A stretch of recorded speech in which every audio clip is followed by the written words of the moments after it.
છોટાઉદેપુર જિલ્લાના બોડેલી તાલુકાના પાટણા ગામે 3 મકાનમાં ભીષણ આગ.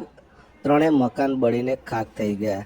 કલાકોની ભારે જહેમત બાદ આગ કાબૂમાં આવી તે પહેલાં તો તમામ ઘર વખરી સામાન આગમાં બળીને ખાક થઈ ગયો હતો.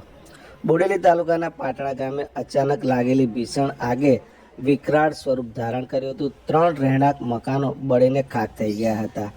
આગ એટલી ભયાનક હતી કે મકાનોમાં રહેલી ઘરવખરી, અનાજ તેમજ ઢોરો માટે સંગ્રહ કરી રાખેલો ચારો પણ આગની લપેટમાં આવીને સંપૂર્ણપણે બળી ગયો હતો.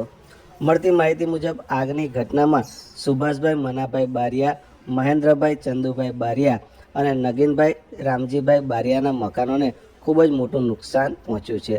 આગના કારણે પરિવારોની વર્ષોની મહેનતની મૂડી પળવારમાં જ રાખ થઈ ગઈ હતી અને તેને કારણે આખા ગામમાં શોકની લાગણી ફેલાઈ ગઈ હતી. જોકે આ ઘટનાની જાણ થતાં બોડેલી બજાર સમિતિનું ફાયર બ્રિગેડ અત્રે દોડી આવ્યું હતું, પરંતુ ફાયર બ્રિગેડ પહોંચે તે પહેલાં જ આગે 3 મકાનોને સંપૂર્ણપણે પોતાની ઝપેટમાં લઈ લીધા હતા અને મકાનો સંપૂર્ણપણે રાખમાં ફેરવાઈ ગયા હતા.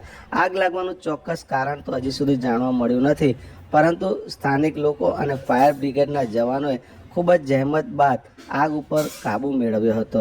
આ ઘટનામાં કોઈ જાનહાનિ થઈ હોવાની કોઈ માહિતી પ્રાપ્ત થઈ શકી નથી. જોકે લાખો રૂપિયાનું નુકસાન થયાની પ્રાથમિક વિગતો સામે આવી છે. અસરગ્રસ્ત પરિવારોને સરકાર તરફથી તાત્કાલિક સહાય આપવામાં આવે તેવી માંગ ગ્રામજનો ઉઠાવી રહ્યા છે.